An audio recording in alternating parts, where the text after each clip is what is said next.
लक्ष्मी नारायण श्रीमन नारायण नारायण नारायण श्रीमन नारायण नारायण श्रीमन नारायण भवतारायण श्रीमन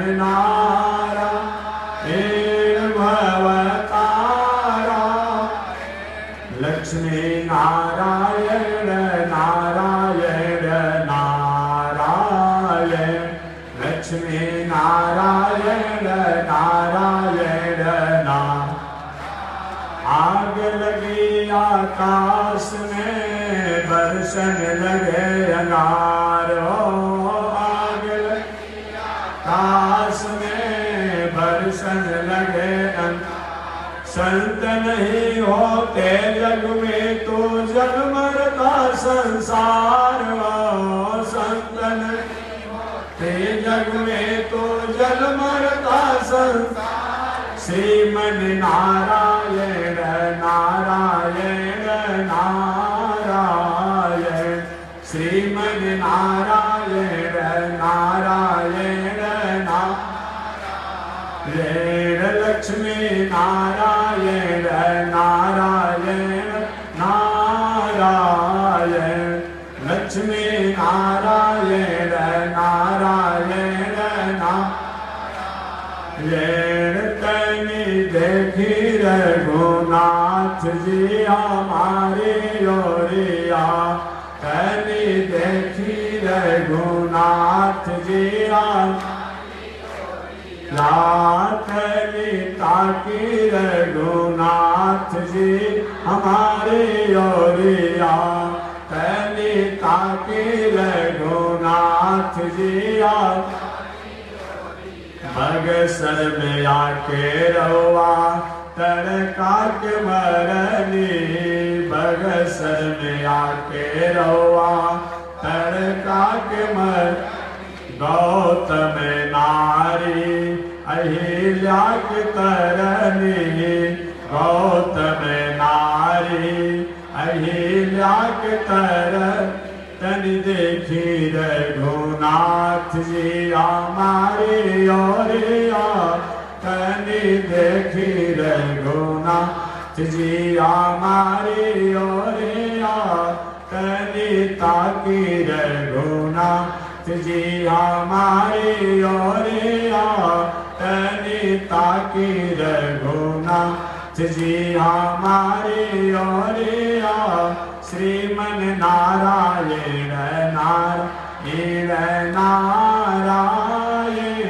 श्रीमन नारायण नारायण नारायण लक्ष्मी नारायण नारायण नारायण लक्ष्मी नारायण नारायण नारायण बोले श्री लक्ष्मी नारायण भगवान की अनंताचार्य कृपया वेदांत द्वय पारगम रामकृष्णाग्र सद्भक्त विश्वक्षेण मुनिं भजे कासायम यज्ञ सूत्रम शुचिवपुषि तथा चौर्ध्वपुण्ड्रं च बाले यस्यास्ते दक्षहस्ते कलिकुमति गिरीन्द्रेन्द्र वज्रं त्रिदण्डं संसाराग्नि प्रशान्त्यै धृतजलममलं दारुपात्रं पवित्रं श्रीविश्वक्षेण सूर्य पदकमलयुगम् भगवान प्रातः स्मरणीय पूज्य आचार्य श्री के जुगल चरणों में कोटिशः नमन।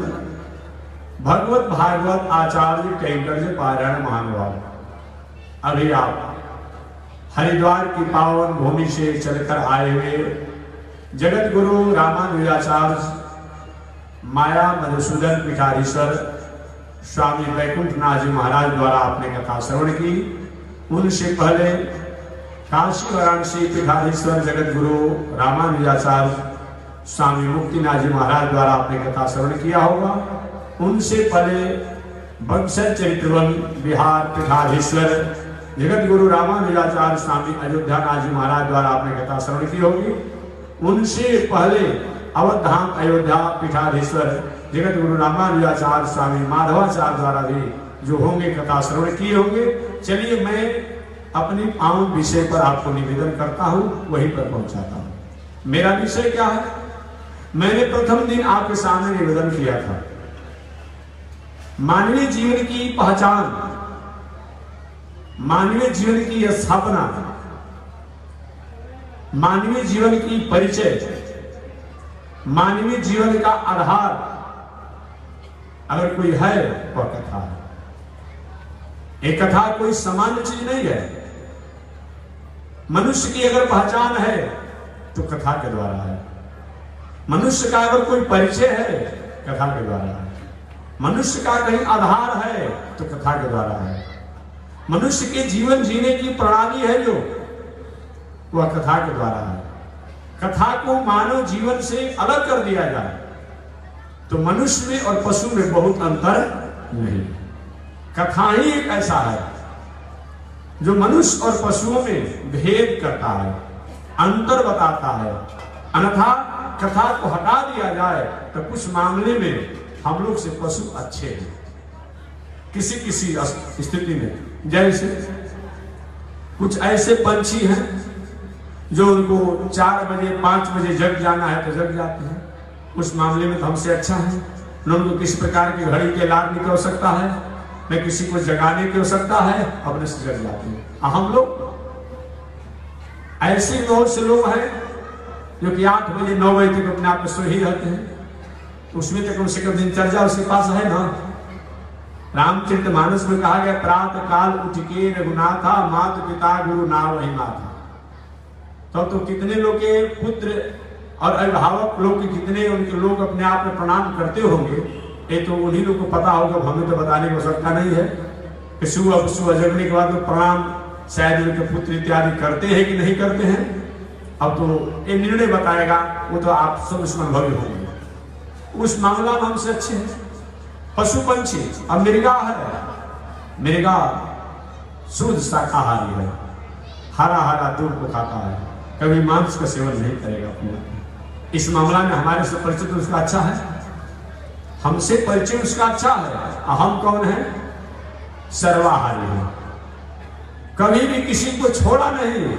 मनुष्य ने अपने लिए क्या नहीं किया जी, कीट पतंग से लेकर के, मकोड़ा से लेकर के, अपने आप में माछी से लेकर के, फतिंगा से लेकर के, क्या हमने छोड़ा है हमने?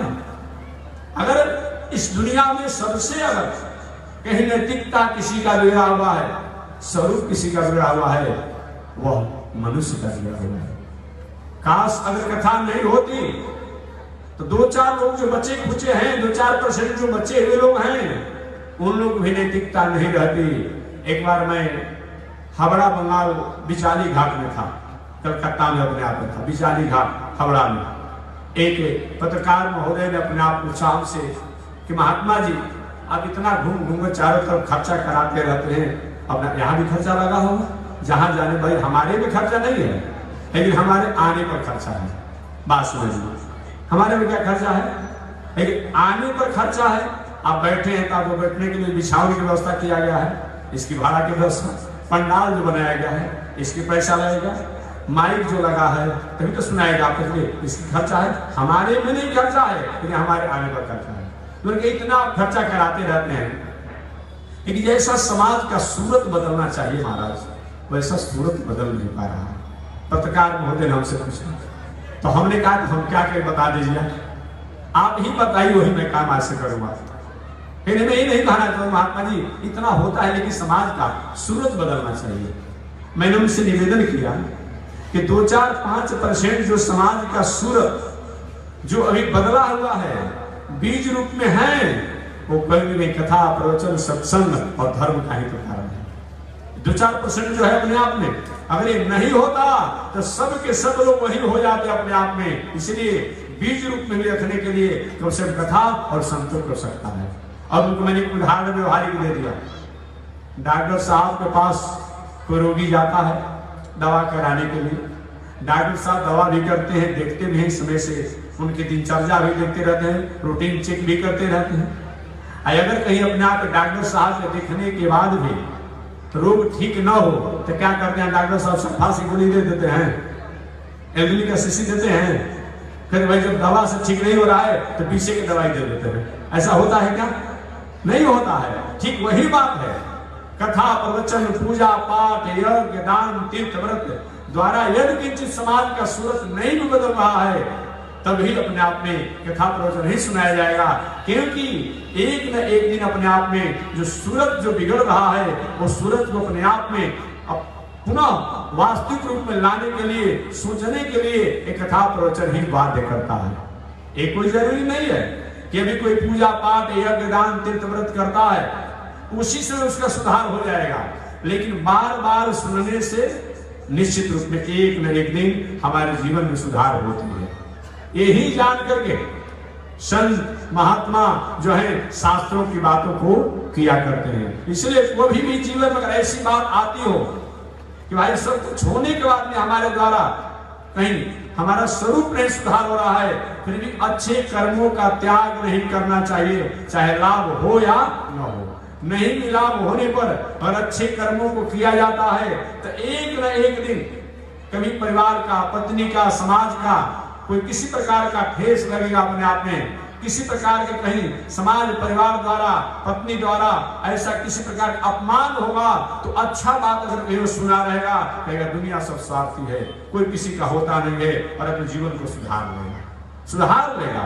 ये विचार करके भी अच्छे कर्मों का कभी भी त्याग नहीं करना चाहिए, ये बताया गया है। तो मैं निवेदन करना चाह रहा था, आहार निद्रा भय मैथुनम च समान में पशुभे नराणाम धर्मो ही को अधिको विशेष। मानव की पहचान कथा है, धर्म है। सही माने में कथा को और धर्म को मानव शरीर से अलग कर दिया जाए तो मनुष्य और पशु में बहुत अंतर नहीं है। अब प्रश्न होता है कि धर्म कहते किसे हैं, धर्म किसे कहते हैं? इसकी व्याख्या मैं बताते आ रहा हूं कि धर्म हमारे जीवन की वह एक आर्टिकल है, धर्म हमारे जीवन का वह एक कंडीशन है, धर्म हमारे जीवन का वह एक स्टेटस है, धर्म हमारे जीवन का भटके हुए जीवन को चलने के लिए अपने आप में क्या बाध्य हो जाते हैं। इसी का नाम धर्म है, इसी का नाम धर्म है। यह धर्म कितने प्रकार के होते हैं? सही माने में 10 गो आचरण या 10 गो व्यवहार जिस मनुष्य में पाया जाए, तो चाहे धोती कुर्ता वाला हो, पैजामा कुर्ता वाला हो, फुल पैंट कुर्ता वाला हो या संत भेष हो, ये सब धार्मिक ही है। यही बातों को निवेदन करते आ रहा हूं। भेष केवल प्रधान नहीं है, भेष होना चाहिए, भेष केवल प्रधान नहीं है, उद्देश्य प्रधान है। कभी कभी भेष में तो धोखा हो जाती है। ऋषि का, गुरु का भेष बनाकर हनुमान जी के पास गया, हमसे आप मंत्र, अरे शिष्य भाई गुरु जो होता है कि किसको हमें गुरु बनाना है। अब गुरु रास्ते में चलते बड़ियारी किसी को शिष्य बनाने लगे, ऐसी थोड़ी बात होती है अपने आप में। वही किया काल ने हनुमान जी से कहा कि हमारा शिष्य बन जाइए। हनुमान जी ने कहा कि देखिए शिष्य बनाने का बात कर रहे हैं, जब पहले अगर आप हमको शिष्य बनाने के लिए ऑफर देते हैं, हमें निमंत्रण देते हैं, तो मैं भी कहता हूं कि शिष्य आप पहले बनाने से पहले हमसे दक्षिणा ही ले लीजिए, तब हमको शिष्य बनाइएगा। हनुमान जी क्या किया? समझ लेंगे नहीं, ये तो अपने आप में रावण का गुप्तचर है, एक काल में है अपने आप में, एक ही अपना गुरु का स्वरूप बनाया है। हनुमान जी ने छोड़ा, कल्याण कर दिया, कल्याण कर दिया। तो कभी कभी भेष में, कभी कभी भेष में ऐसे भी लोग मिल जाते हैं जो कि अपने आप में इस समाज की जो भी मर्यादाएं हैं उन मर्यादाओं से हट करके हैं। अतः भेष प्रधान नहीं है। कोई डीएम के गाड़ी पर अपने आप डीएम लिखा हुआ हो और इसमें कोई अपराधी बैठा हो और कहीं पकड़ लिया जाएगा तो बोर्ड को दे करके उनको छोड़ दिया जाएगा। वही डीएम का कुछ बोर्ड लगा है तो उनको छोड़ दिया जाए, रिहा कर दिया जाए, ऐसा होगा क्या? नहीं नहीं, उन पर और अधिक अपने आप दंड का अधिकार का प्रावधान रख दिया जाएगा। किंतु 480 का काम किया है, ठीक वही बात है। भेष केवल प्रधान नहीं है, भेष में कभी कभी काल में जैसे लोग मिल जाते हैं, अब हमारा उद्देश्य प्रधान है। धोती कुर्ता में भी संत मिलते हैं, पैजामा कुर्ता में भी संत होते हैं, फुल पैंट कुर्ता में भी संत होते हैं, स्त्री भेष में भी संत और पुरुष भेष में भी संत है। अगर हमारा उद्देश्य, हमारा लक्ष्य, हमारा नीति, हमारी नैतिकता, हमारी संस्कृति, हमारा संस्कार, हमारी सभ्यता, हमारी मानवता, हमारा व्यक्तित्व अगर अच्छा है तो हर भेष में हम परमात्मा को प्रसन्न करने का अधिकार रखते हैं। और हमारा उद्देश्य और एक ठीक नहीं है तो भेष केवल है, तो भेष द्वारा हम केवल भेष के रूप पहुंच सकते हैं, तो इससे अपने गंतव्य तक, अपने मुकाम तक हम पहुंचने के अधिकारी नहीं हो सकते। वह धर्म के 10 लक्षण कौन कौन है? नीतिकारों के अनुसार मैं निवेदन कर रहा हूं। नारद परिव्राज को उपनिषद, नारद परिव्राज को उपनिषद के अनुसार 10 वो व्यवहार या 10 वो आचरण जिस मनुष्य में पाया जाए वह सब संत है, वह धर्मात्मा है, वह पुण्यात्मा है। वह 10 वह कौन कौन आचरण है? उस 10 आचरण बताया गया है। धृति क्षमा दमो वस्तेयो शौच विंद्रे निग्रह धि विद्या सत अक्रोधमो। बैठा दीजिएगा नहीं तो आगे बैठा दीजिए, आगे बताओ, थोड़ा बैठ जाए, एक जगह लेकर बैठ जाए, कोई भी हो प्रेम से बैठा दीजिए, अनुकूलता देख ले। धृति क्षमा दमो वस्तेयो शौच विंद्रे निग्रह धि विद्या सत अक्रोधमो दशकम धर्म लक्षणमो।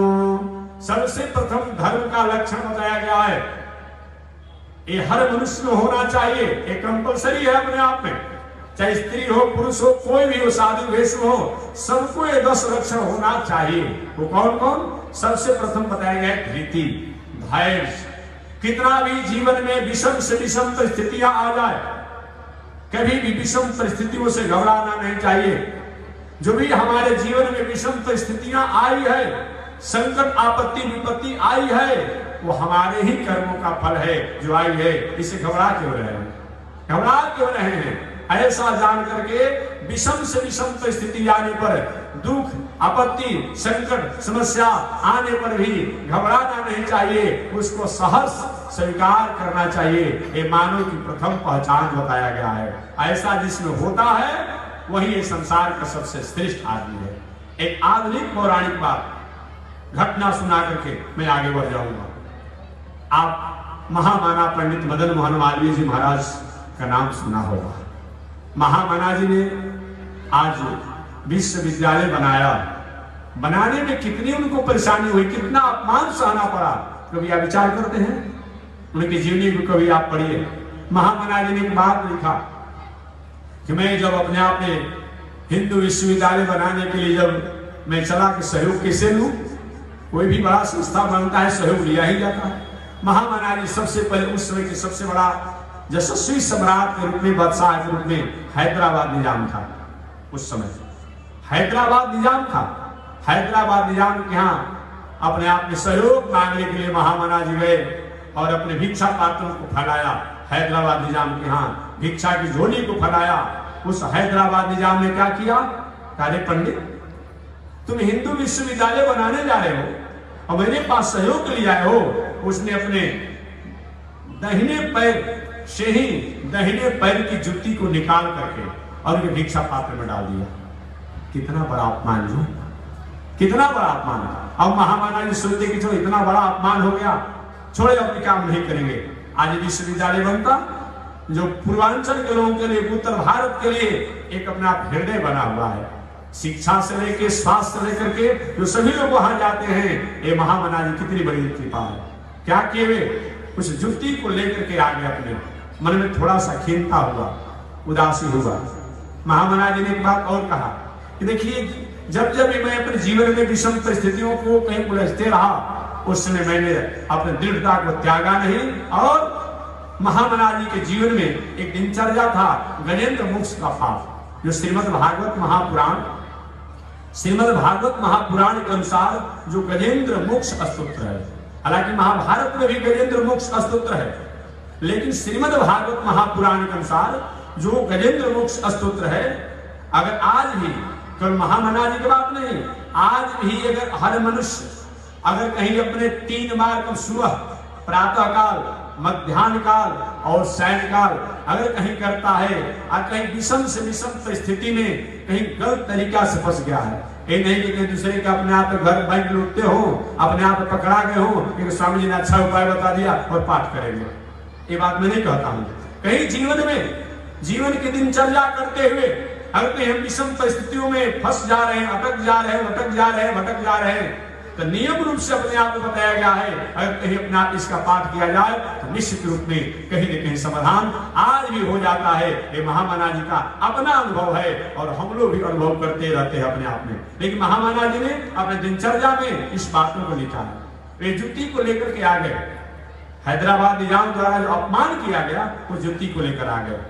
मन में थोड़ी सी खिन्नता थी, उदासी था, बताओ मैं सहयोग के लिए गया, इतना बड़ा निजाम और हमें अपमान कर दिया जुत्ती को दे करके, लेकिन बुद्धि से काम लिए। बुद्धि जस्य बलम तस्य, हमेशा विषम परिस्थिति जीवन में आए तो बुद्धि और विवेक से काम लीजिए। कभी घबराइए मत, बुद्धि और विवेक से काम लीजिए। महामना जी ने क्या किया, विचार है कि नहीं है तो हैदराबाद निजाम है भाई, हैदराबाद बादशाह है, उन्होंने उस जुत्ती को नीलामी पर चढ़ा दिया। क्या चीज?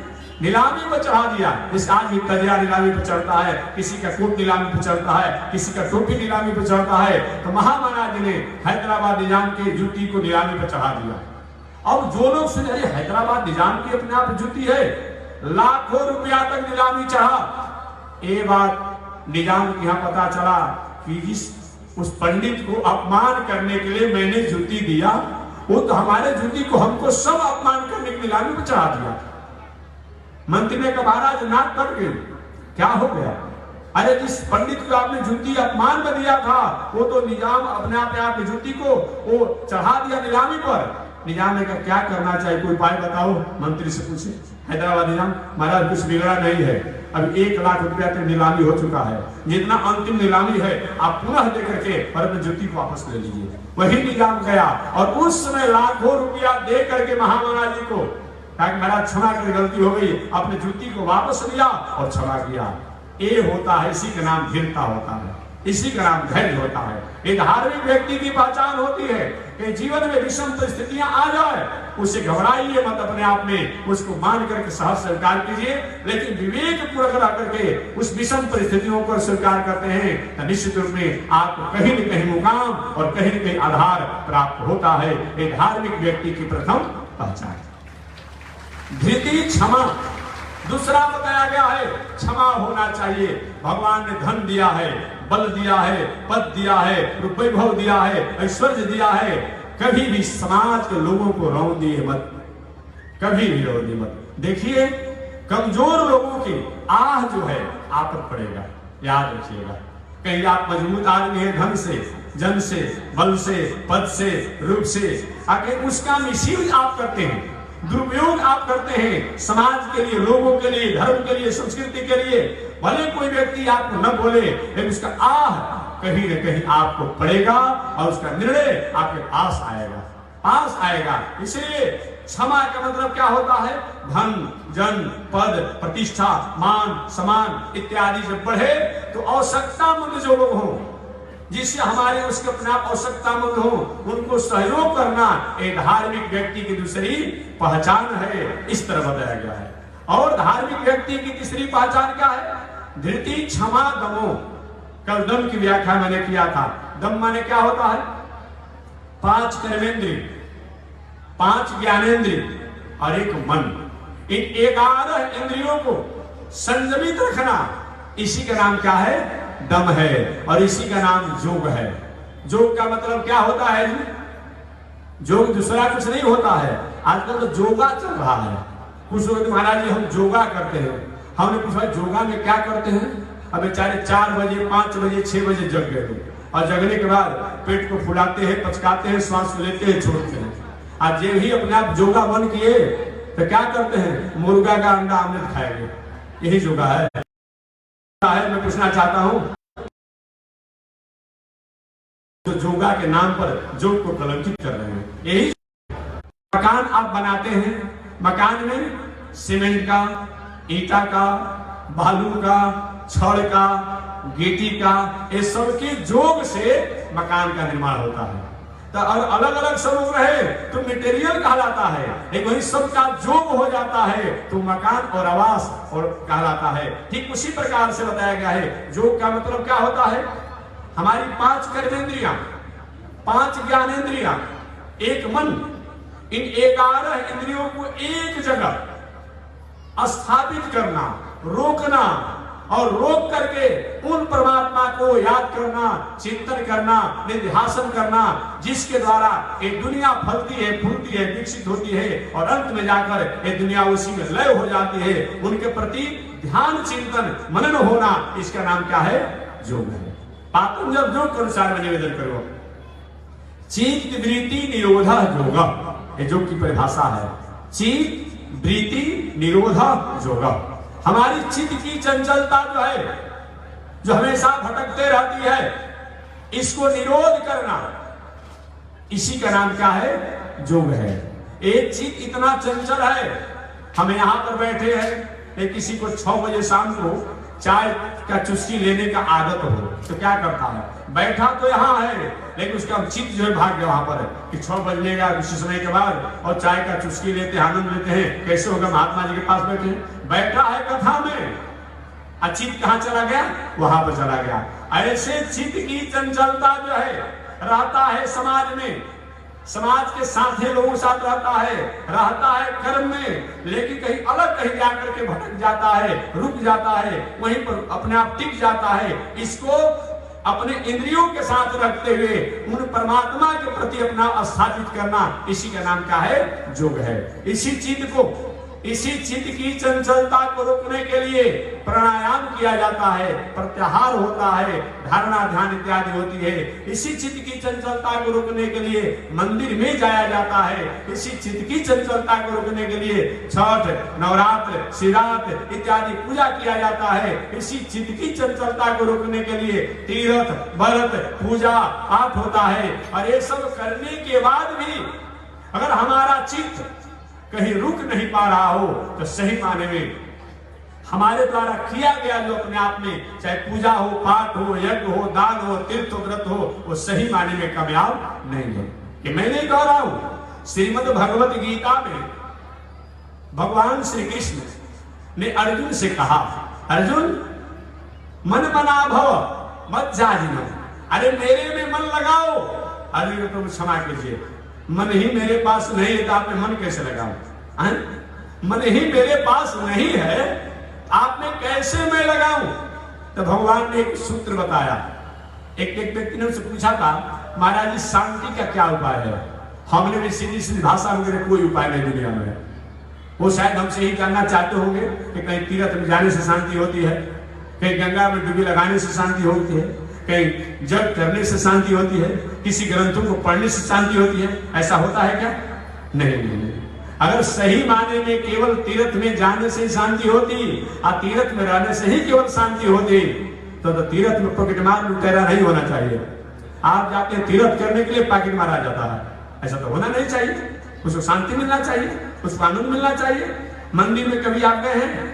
कभी गए होंगे अपने आप में, बंगाल में गए होंगे, क्या नाम है मंदिर का, क्या उसका नाम काली मंदिर कहलाता है ना, जो अपने आप में जाइए वहां पर। अब आप जाते हैं ध्यान करने के लिए, आएगा वहां के पंडा का हाथ पकड़ ले, बोलो कितना संकल्प करते हो? अब बताइए, अभी ध्यान तक नहीं हो पाया, पूजा तक नहीं हो पाया अपने आप में, और पहले कहते इतना का अगर उनके अनुमान से थोड़ा दान दक्षिणा में कम कर दिए, बड़े जोरों से मंदिर में जाकर ढकेल देता है अपने। ये प्रैक्टिकल जो गए जानते हो अपने आप में, जो बंगाल में अपने आप में बहुत जैसा था। बताइए मंदिर में रहता है कि नहीं रहता है? मंदिर में रहने से अगर उसको शांति मिलनी चाहिए तो सबसे पहले तो शांति उसको मिलना चाहता था। कहाँ शांति मिलती है उसको? अपने आप में। इसीलिए तीर्थ में रहने से, गंगा जी में डुबकी लगाने से ही केवल शांति हो।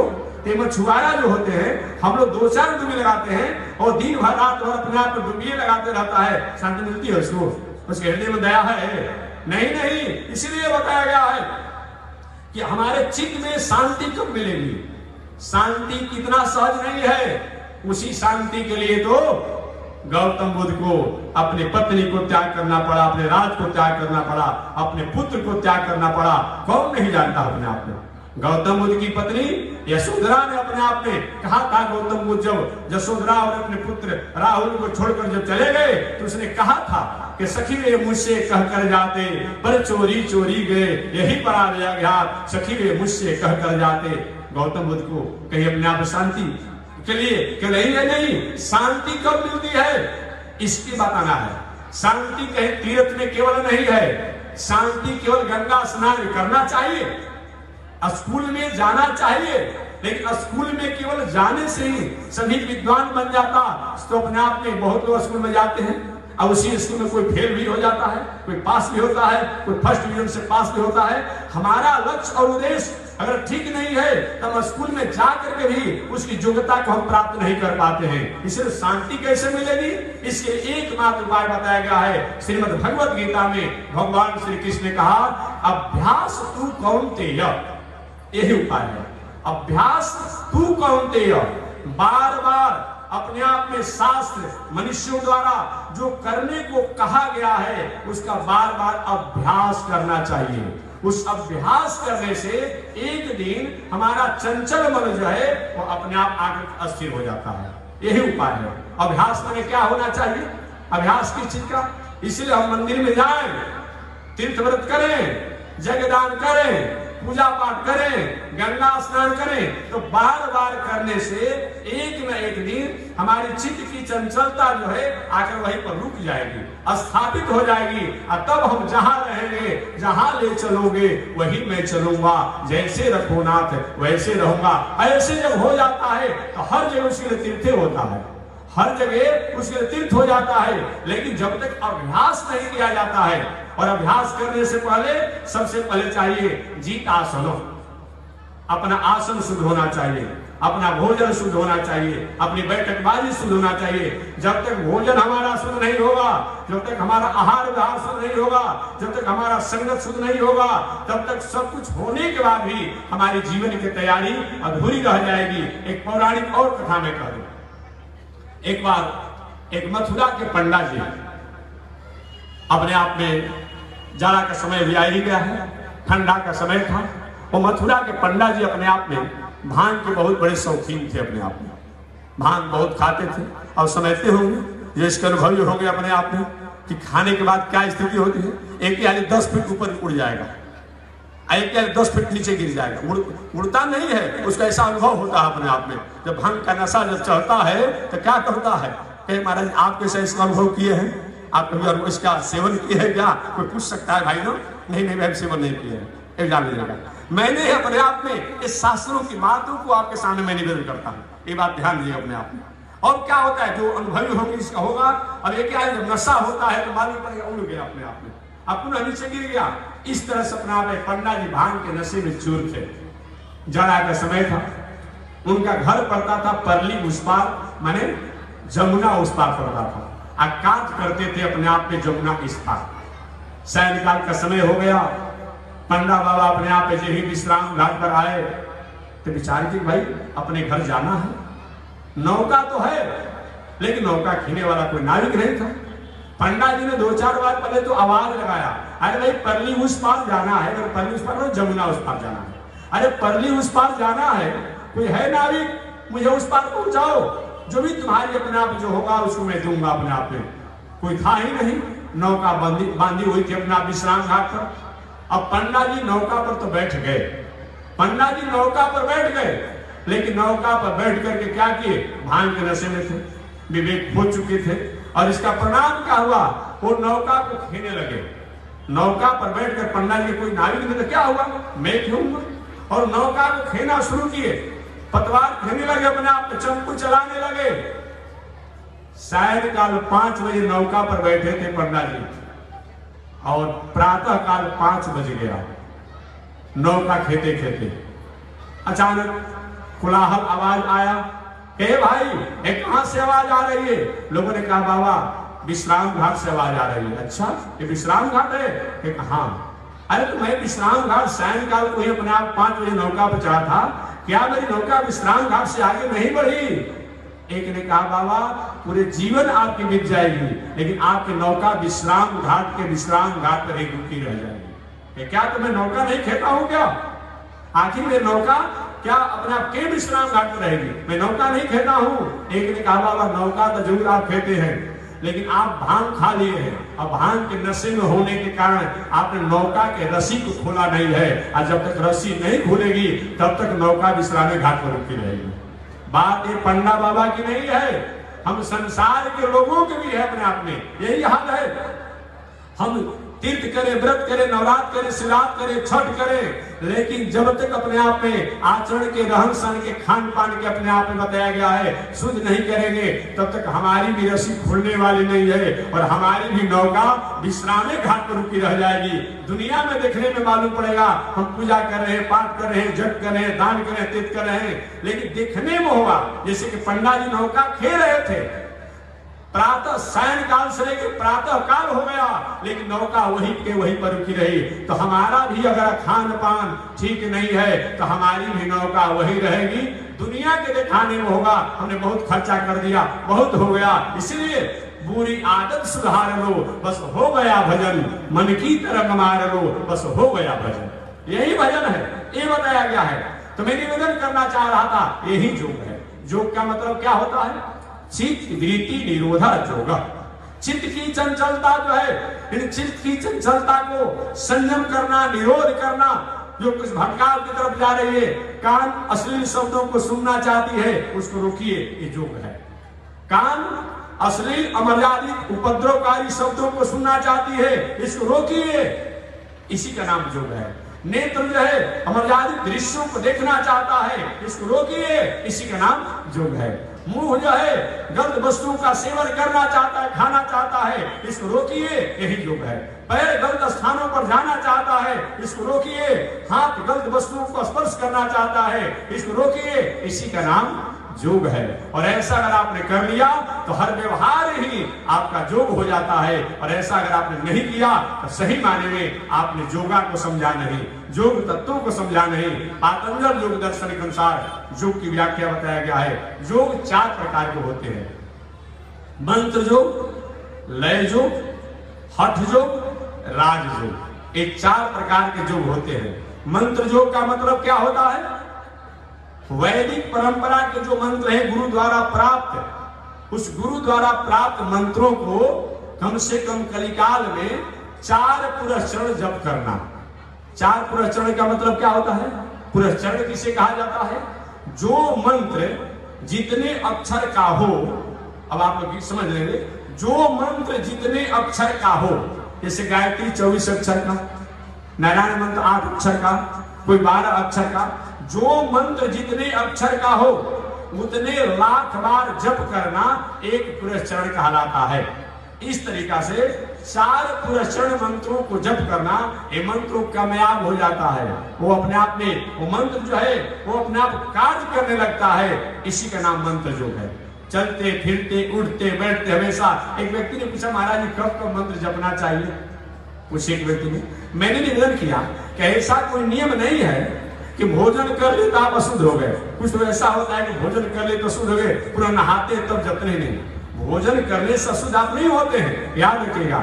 हम कहीं रात्रि में शयन कर गए, लोग कहीं अपने आप शौच करने गए, हाथ मुंह धो करके पवित्र होकर के अपने आप में, और तब या कहीं शयन किए तो शयन करने के बाद अगले दिन कपड़ा बदल करके अपने आप में और इस मंत्र को जप करिए। ये बताया गया। भोजन करने से और जलपान करने से सात्विक भोजन करना चाहिए, तो इससे अशुद्धि नहीं होती है। ये मंत्र जो लगातार जो जितने अक्षर के मंत्र हो उनको उतने बार जप करना एक पुरस्चरण होता है। इस तरह से 4 पुरस्चरण मंत्रों को जपना चाहिए। आज मंत्र किसे कहते हैं? मंत्र का मतलब क्या होता है? गुप्यते प्रभासते जायते ज्ञायते इति मंत्र। जिन शब्दों के द्वारा गोपनीय से गोपनीय, रहस्य से रहस्य तत्वों का हमें ज्ञान होता है, वही मंत्र अपने आप में। जिसको मनन करने से, जिसको सुनने से, जिसको जपने से, जिसको कहने से मंत्र हमारा, मन हमारा तर जाए, उसी का नाम क्या है? मंत्र है। मंत्र का ही मतलब ही नहीं होता है कि शिव बाबा का मंत्र ले लीजिए, काली जी का मंत्र ले लीजिए, भैरव जी का मंत्र ले लीजिए, ओम हटा दीजिए और सब कुछ खाइए, कोई हरज नहीं है। चला है नया नया पंथ ना कि हाथ में रुद्राक्ष का गोली बांध लीजिए और नमः शिवाय जपिए और कुछ भी खाते पीते रहिए, कोई दोष नहीं है। कहां से परमिट आपको मिला है? कौन परमिट दिया है? शंकर जी। शिव समान को व्रत जगधारी। शंकर जी ऐसे व्रत में रहने वाले हैं कि सती द्वारा सीता के वेश बनाने पर हमेशा हमेशा के लिए उन्होंने सती को परित्याग कर दिया। अब भला ऐसे शंकर जी अपने आप में वैदिक मंत्र जो सृष्टि के प्रारंभ में जो अपने आप ओम जो शब्द है, उन ओम को हटाने की बात करेंगे? क्यों हटाएंगे? और आप कौन होते हैं हटाने वाले? किसी भी वैदिक मर्यादा की स्थिति को तोड़ मरोड़ करने वाले आपका कौन अधिकार दिया? कौन होते हैं अपने आप में? इसलिए आप गलत काम करने के लिए और वैदिक मर्यादा को तोड़फोड़ करते हैं? नहीं, ये मंत्र का मतलब नहीं होता है। तो आज के समाज में ऐसे मंत्रों के द्वारा लोगों को परोसा जा रहा है, ये बात ठीक नहीं है। मंत्र का मतलब इसमें नमः शब्द हो उसको मंत्र खाते हैं, इसमें ओम शब्द हो उसको मंत्र कहते हैं, जिसमें प्रेरणा शब्द हो उसको मंत्र कहते हैं। जैसे गायत्री मंत्र में है धियो जोनः प्रचोदयात्। अंतिम शब्द क्या है? धियो जोनः प्रचोदयात्। एक व्यक्ति ने कहा महाराज गायत्री में स्त्रीलिंग का वर्णन है। हमने कहा थोड़ा सा व्याकरण पढ़े हैं आप, व्याकरण थोड़ा सा पढ़िए। भर्गो देवस्य, यहां देवस्य शब्द का प्रयोग किया गया है। अभी भी आपने में जाता है धियो जोनः प्रचोदयात्, अरे स्त्रीलिंग होता तो या शब्द हो जाता, जो शब्द नहीं होता अपने आप में। अभी भी आप कहते स्त्रीलिंग का वर्णन है? नहीं, अपने आप में बताया गया है। ऐसे जो तत्सवितृ इत्यादि से संपन्न जो देवता हैं उनको मैं अपने आप में नमस्कार करता हूं। यहाँ पर देवी का वर्णन नहीं किया गया है। अगर गायत्री देवी मान लेता है लोग, इस शक्ति जो है अपने आप उसको हो सकती है, लेकिन मंत्र में देवता का वर्णन किया गया है, स्पष्ट लिखा हुआ है। आप पढ़ते भी हैं, हमको बताना है। देवस्य शब्द का प्रयोग किया गया है, जो शब्द का प्रयोग किया गया है, तो जो व्याकरण पढ़ने वाले हैं उनको तो समझना चाहिए। तो दो बार पुल्लिंग शब्दों का प्रयोग किया गया है और फिर भी आपका स्त्रीलिंग का वर्णन किया गया है। तो जैसे गायत्री विश्वामित्र बताया गया है, ये मंत्र जो है अपने आप में, इसमें प्रेरणा शब्द हो उसको मंत्र कहते हैं, इसमें नमः शब्द हो उसको भी मंत्र कहते हैं, इसमें ओम हो उसको भी मंत्र कहते हैं। इस तरह शास्त्रों में अपने आप बताया गया है ये मंत्र जो है। अर्थात जिस वैदिक परंपरा द्वारा गुरु द्वारा प्राप्त मंत्रों को अपने आप में लगभग कलिकाल में 4 पुरस्चरण जपना, जो मंत्र जितने अक्षर का हो उतने लाख बार जप करना 1 पुरस्चरण होता है। इस तरह से 4 पुरस्चरण जप करना ये मंत्र जो होता है। दूसरा होता है लय जो। लय जो का मतलब क्या होता है? लय माने विलय, चलते फिरते खाते उठते बैठते सोते हमेशा अपने आप उसी में लय रहना, ये लय जो है। जैसे एक व्यवहारिक उदाहरण दे दो कि जयेव वैदिका तयेव लौकिका, वेद की बातों को समझाने के लिए लोक की बातों को समझाना पड़ता है। एक प्राचीन परंपरा रही है, जयेव वैदिका तयेव लौकिका। वेद की बातों को समझाने के लिए लोक की बातों को, संसार की व्यवहारिक बातों को कहना पड़ता है। इसीलिए मैं निवेदन करूं पहले लोक की बात में बता दूं। जैसे आप यहीं पर बैठे हैं और किसी के पॉकेट से 500 रुपया के नोट कहीं गिर जाए, बहुत ढूंढा भी नहीं मिला, घरे चले गए। जाने के बाद यही होता है, कहाँ मेरा 500 का नोट गिर गया अपने आप में, कोई आकर बता देता अपने आप में। अब नोट आपका गिर गया, भूल गया है, लेकिन रात दिन उसी के प्रति आपका चिंतन बना हुआ है। कहाँ गिर गया, कैसे गिर गया, कब गिर गया, किसने लिया, क्यों नहीं बताया, इत्यादि विषयों पर चलते रहता है। यही क्या है लय है। और आप देखने में मालूम पड़ता है आप भोजन कर रहे हैं, शयन कर रहे हैं, किसी से बात कर रहे हैं, लेकिन आपका चित्त जो है, आपका मन जो है, आपका बुद्धि जो है, ये क्या है? ये लय है। अपने 500 रुपया के नोट जो खोया हुआ है उसी में। ठीक उसी प्रकार से लय जो का मतलब क्या होता है? देखने में मालूम पड़ता है कि हम खा रहे हैं, पी रहे हैं, अपने आप में पानी पी रहे हैं, जल पी रहे हैं, खेल रहे हैं, कूद रहे हैं, जो भी अपने आप में खेती व्यापार नौकरी कर रहे हैं, परिवार पत्नी बाल बच्चों के साथ है, लेकिन हमारा दिल दिमाग जो है वो परमात्मा में लगा हुआ है। भगवान श्री कृष्ण के मित्रों के बारे में आपने सुना होगा, वो खेलते थे तभी गोविंद में उनकी निष्ठा थी, खाते थे तो गोविंद में निष्ठा थी, और सोते थे उससे भी उन्हीं के निष्ठा में रहते थे। ऐसे उन गोपियों और गोपालों में जो लय योग था और कहीं कहीं बड़े बड़े साधकों में नहीं देखा जाता है। इसलिए दूसरा योग क्या है? लय योग है।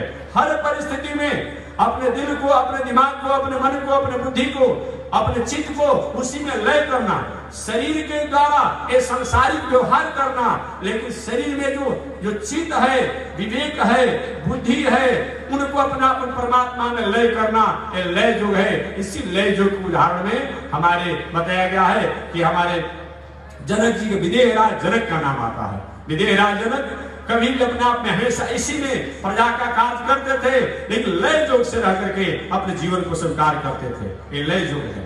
तो मंत्र योग, लय योग, तीसरा होता है हठ योग। हठ योग का मतलब क्या होता है? आज की परिभाषा में हठ योग से कहा जाता है जो खड़े शरीर हो, जो मौनी हो, जो अपने आप में, उन्हीं को कहा जाता है। मौनी बाबा आए हैं, मौनी होने के लिए आपकी श्रद्धा है। अब 24 चिलम गंजा पी जाता है 24 घंटा में लोग। अमौनी बाबा बना हुआ है, अखंडेश्वरी बना हुआ है, यही योग है जी, यही हठ योग है। बताओ, तुम कहते हो फलहारी है, फलहार कर ले तो अपने आप में, हम अन्न नहीं खाएंगे, फलहारी है, फलहारी आप बन सकते हैं, आप सोएंगे नहीं, एक क्या नहीं सोता है, गंजा खाकर, भांग खाकर अपने आप में उसी में मस्ती में रहते हो। एक कौन सा योग है भाई? काहे के मौनी या काहे के खड़सरी, इसे क्या मिलने वाला है? ये शरीर को कष्ट देने से क्या मिलने वाला है? जब तुम्हारे शरीर द्वारा जो अपने आप में जो दुर्व्यसन है उसका जब तक त्याग नहीं हो रहा है तो क्या मतलब होता है? कोई मतलब नहीं होता अपने आप में। इसलिए हठ योग का मतलब क्या होता है? पातंजल योग के अनुसार अगर बात करें हठ योग के बारे में, तो हमारे नासिका के दो क्षेत्र है, एक का नाम है चंद्रस्वर, एक का नाम है सूर्यस्वर। चंद्रस्वर कौन है और सूर्यस्वर कौन है? एक दाहिना नासिका का छिद्र जो है ये सूर्यस्वर है, और बाएं नासिका का छिद्र जो है ये चंद्रस्वर है। इसी को हम लोग योग की भाषा में इंगला और पिंगला कहते हैं। क्या कहते हैं? इंगला नाड़ी और पिंगला। इंगला और पिंगला मतलब चंद्रस्वर और सूर्यस्वर, इन दोनों नासिका का छिद्र जाकर एक जगह मिल जाती है, और दोनों नासिका का छिद्र जहां जाकर मिलती है उसको सुखुम्ना नाड़ी कहा जाता है। क्या कहा जाता है? सुखुम्ना नाड़ी। इंगला नाड़ी, पिंगला नाड़ी, और दोनों जाकर मिल जाती है जहां पर, उसको सुखुम्ना नाड़ी कहा जाता है। इस तरह बताया गया है। इंगला और पिंगला, इन दोनों नासिका से जो हमारे श्वास बाहर आते हैं, एक नासिका छोड़ते हैं, आता है श्वास, जाता है, आता है, जाता है, ऐसे श्वास को छोड़ने और लेने की प्रक्रिया को रोक करके इन सुखुम्ना नाड़ी में अपने आप में और परमात्मा का ध्यान करना, चिंतन करना, इसका नाम क्या है? अपने आप बताया गया है, यह है हठ योग।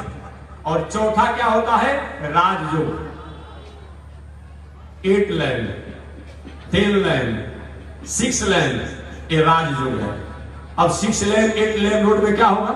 एक रोड में कहीं कोई गाड़ी टूट भी गया, बिगड़ भी गया, तो रास्ता बंद नहीं होगा, याद रखिएगा।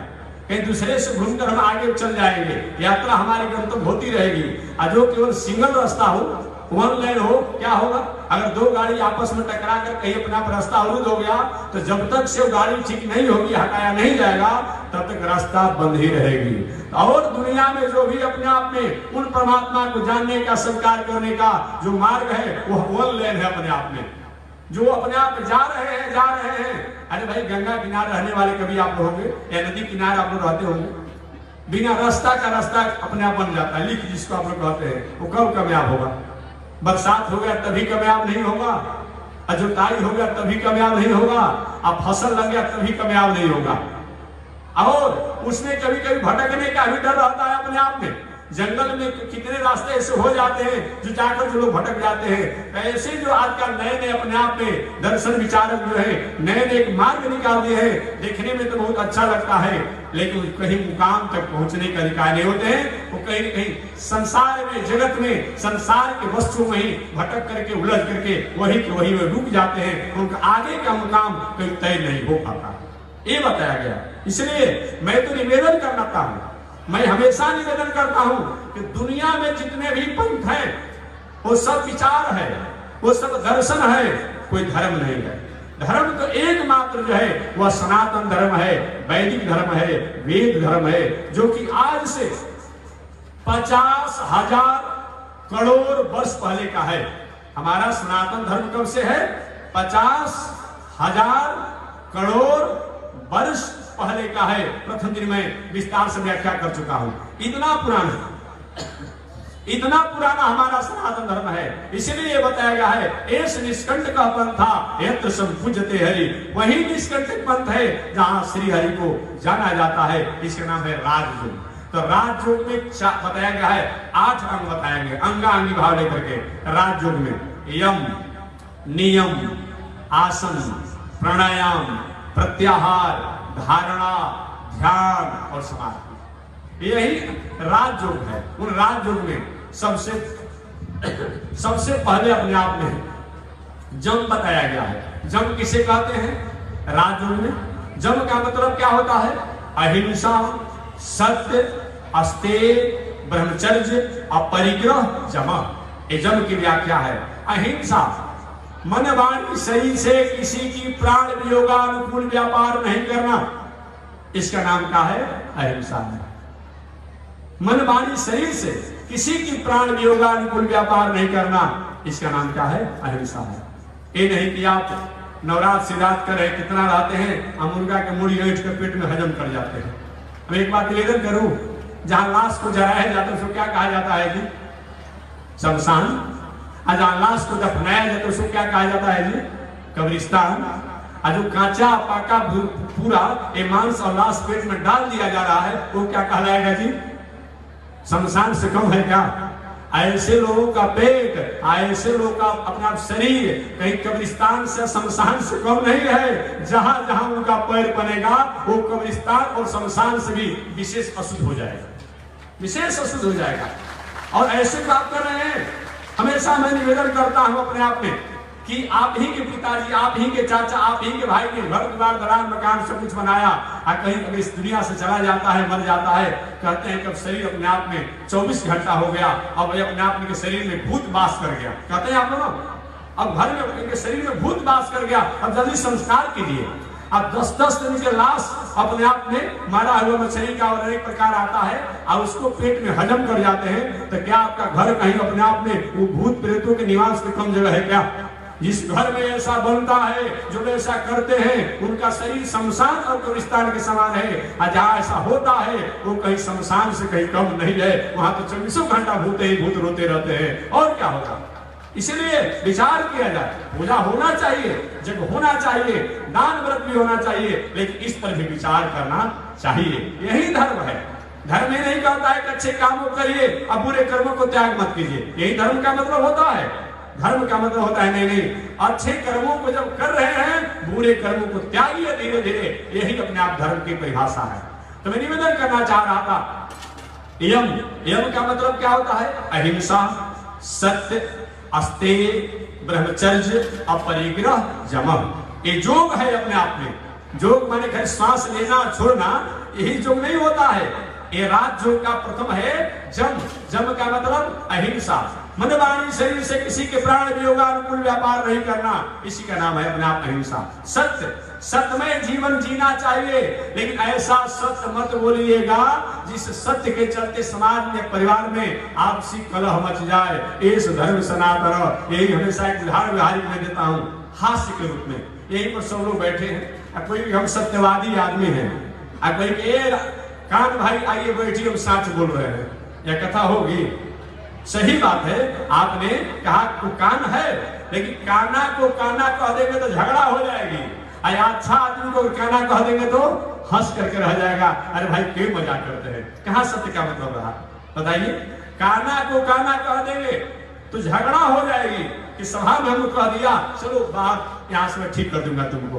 काना को काना कहने पर झगड़ा हो जाएगी, लेकिन अच्छे आदमी पर काना कह देंगे तो हंस करके रह जाएगा। इसलिए सत्यम ब्रियात, सत्य बोलना चाहिए, न ब्रियात सत्य प्रियम। ऐसा सत्य मत बोलिए जिस सत्य से राष्ट्र का, समाज का, संस्कृति का, किसी गुलामनाओं का, गाय का, धर्म का कहीं ह्रास हो जाए। एस धर्म सनातन, यही सनातन धर्म ये बताया गया। तो अहिंसा, सत्य, अस्तेय, गलत तरीका से धन संपत्ति कमाने की कोशिश मत कीजिए, अन्यथा गलत तरीका से कमाए हुए धन संपत्ति द्वारा आप हो सकता है कहीं उसे उबर जाएं, लेकिन आपके वंशज, आपके पीढ़ियों उसका कहीं न कहीं उसका कहीं फल भोगेगी भोगेगी भोगेगी, रोक नहीं कोई सकता है। इसलिए अहिंसा सत्य अस्ते ब्रह्मचर्य। एक नारी ब्रह्मचारी गृहस्थ आश्रम में है, अपनी पत्नी की मर्यादा में रहिए, आप ब्रह्मचारी ही हैं, ये बताया गया है। एक नारी ब्रह्मचारी, वेद का स्वाध्याय करने वाला जो ब्रह्मचारी होता है, वेद की मर्यादा पर जीवन जीने वाला भी ब्रह्मचारी होता है, सदाचार से जीवन जीने वाला भी ब्रह्मचारी होता है, और सत्कर्मों को करने वाला भी ब्रह्मचारी होता है, और जो आजीवन नैष्ठिक ब्रह्मचर्य को पालन करने वाला होता है वह भी ब्रह्मचारी होता है। और जो ब्रह्म, जो परमात्मा जो है श्रीमन नारायण जो है, उनको यज्ञ द्वारा, योग द्वारा, तप द्वारा, साधना द्वारा, आराधना द्वारा, तपस्या द्वारा, पूजा द्वारा, पाठ द्वारा, उनमें जो लीन रहता है, लवलीन रहता है, उनमें जो स्थापित रहता है वह भी ब्रह्मचारी कहलाता है। इस तरह इनको भी ध्यान देना चाहिए। ये बताया गया यम, अहिंसा, सत्य, अस्तेय, ब्रह्मचर्य, अपरिग्रह। और माने नहीं, जो नहीं ग्रहण करने योग्य हो उसको नहीं ग्रहण करना चाहिए। आज देहातों में लाभ के लिए हमेशा, यहाँ तो हुआ नहीं मैं नहीं जानता हूँ, लेकिन देहातों में देखते अपने आप में कोई मुर्गा का फार्म खोला हुआ है, कोई सुअर का फार्म खोला हुआ है, कहते महाराज जी शर्म लगती है, कभी कभी रहता है कि मिश्रा जी का मुर्गा का फार्म कृपया पधारिए। अरे मिश्रा जी कहीं पदवी रह गया है जी, और दूसरा कोई काम नहीं है। कहते महाराज हम खाते पीते नहीं है, केवल सब्सिडी लेने के लिए सरकार से खोल रखे हैं। दुर्भाग्य है, याद रखिए, ऐसे सब्सिडी से आनंद नहीं रहेगा। उस पैसा को लेकर घर द्वार बना दीजिए, लेकिन ये भी घर में सोने का जब समय आएगा, डेंटिंग पेंटिंग करके उस सब्सिडी द्वारा मुर्गा के फार्म और सुअर के फार्म खोलकर जो पैसा ले लिया सरकार सब्सिडी, अब जब भी विश्राम की बारी आएगी, घर द्वार दलान बना के उस सब्सिडी लेकर के डॉक्टर साहब करे kidney fail, liver fail, heart fail, जाइए लीजिए सब्सिडी अपने आप में लीजिए।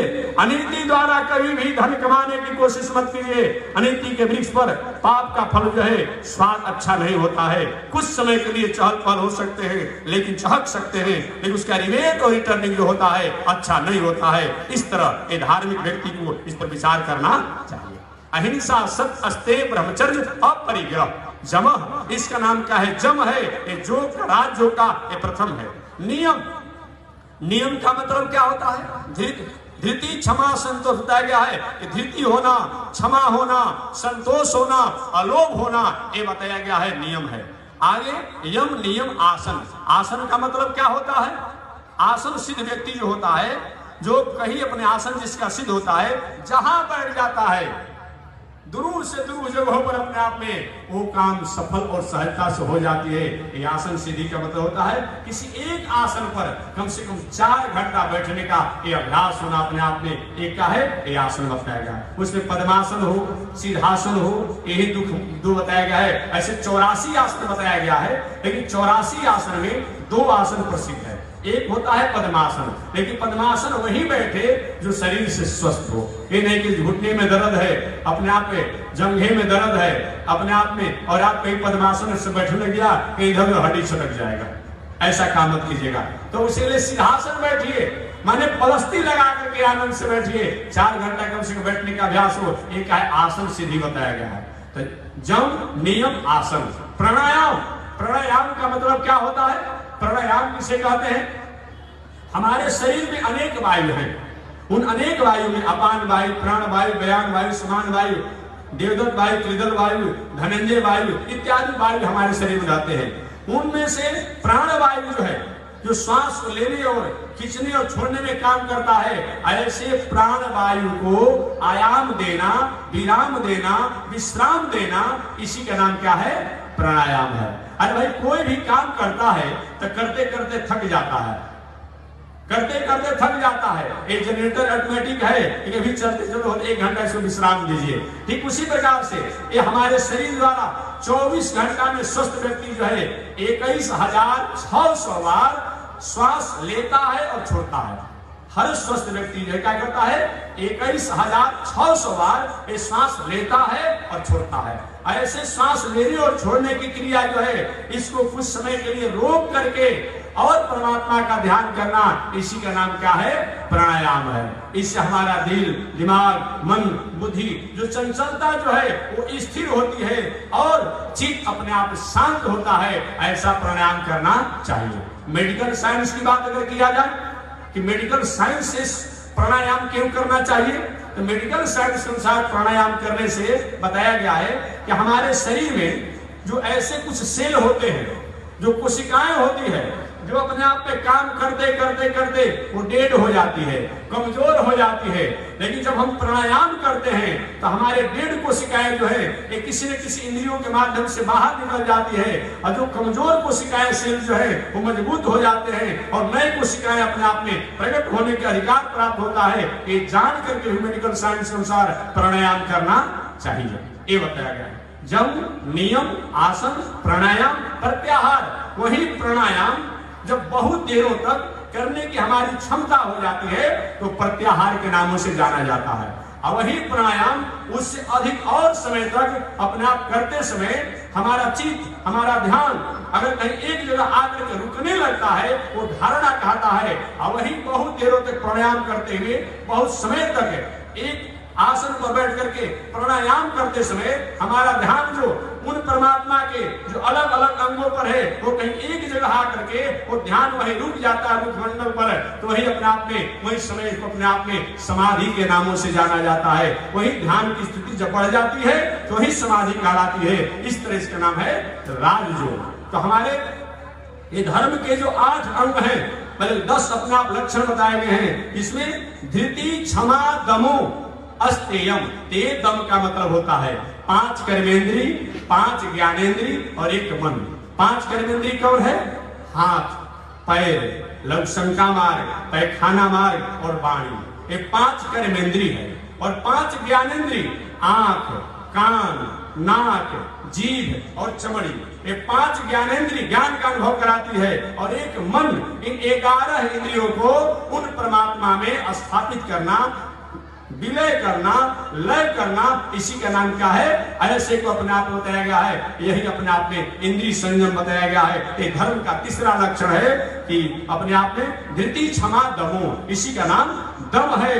और अगला दिन मैं निवेदन करूंगा कि धर्म के जो 10 लक्षण है, धृति, क्षमा, दमो, अस्तेयम। अस्तेय माने क्या होता है? चोरी जबरदस्ती से धन संपत्ति का संग्रह न करे। आगे इसकी व्याख्या कल मैं करूंगा।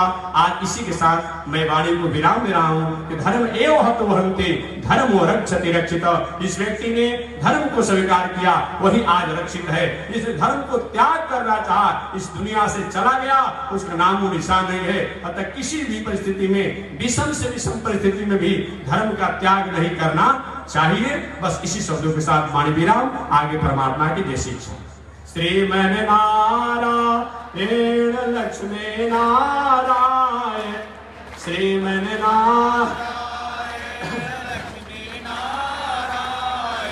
श्रीमन नारायण नारायण नारायण, श्रीमन नारायण नारायण नारायण, लक्ष्मी नारायण नारायण नारायण, लक्ष्मी नारायण नारायण।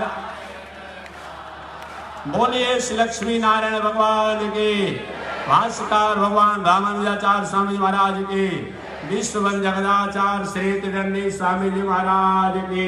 बस 1 मिनट में आरती किया जाए। आगे परमात्मा की जय शिक्षा।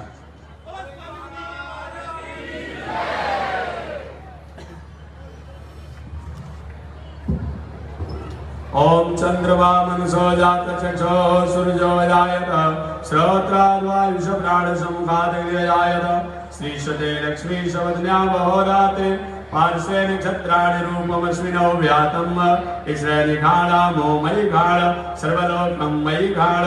श्री लक्ष्मी नारायण भगवान की, भाष्यकार भगवान रामानुजाचार्य स्वामी जी महाराज की, विश्ववन जगदाचार्य श्रीमद विश्वक्सेनाचार्य अस्मदाचार्य पूज्य गुरुदेव श्री त्रिदंडी स्वामी जी महाराज की, श्री त्रिदंडी स्वामी जी महाराज की। हरि ओम। शांति शांति शांति।